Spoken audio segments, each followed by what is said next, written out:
Have you ever noticed that it's harder to start pedaling your bicycle than it is to ride at a constant speed? Or wondered what causes your bicycle to move? Or thought about why it goes forward instead of backwards or sideways? Perhaps not, and you wouldn't be alone. It wasn't until the 17th century that Isaac Newton described the fundamental laws of motion, and we understood the answer to these 3 questions. What Newton recognized was that things tend to keep on doing what they are already doing. So when your bicycle is stopped, it stays stopped, and when it is going, it stays going. Objects in motion tend to stay in motion, and objects at rest tend to stay at rest. That's Newton's first law. Physicists call it the law of inertia, which is a fancy way of saying that moving objects don't spontaneously speed up, slow down, or change direction. It is this inertia that you must overcome to get your bicycle moving. Now you know that you have to overcome inertia to get your bicycle moving, but what is it that allows you to overcome it? Well, the answer is explained by Newton's second law.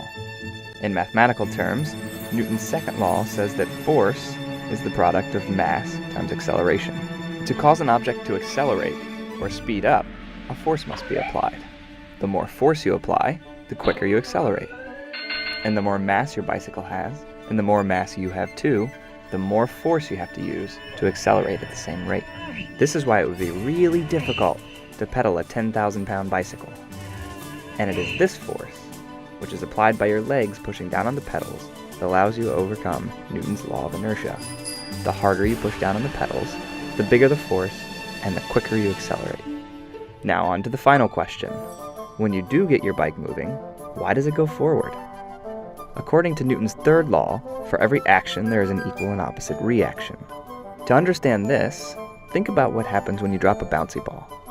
As the bouncy ball hits the floor, it causes a downward force on the floor. This is the action.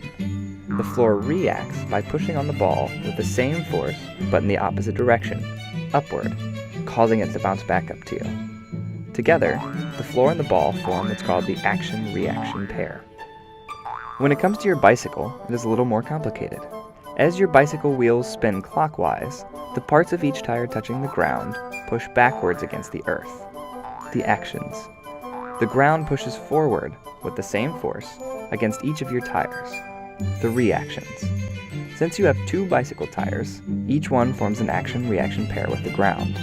And since the earth is really, really, really big compared to your bicycle, it barely moves from the force caused by your bicycle tires pushing backwards. But you are propelled forward.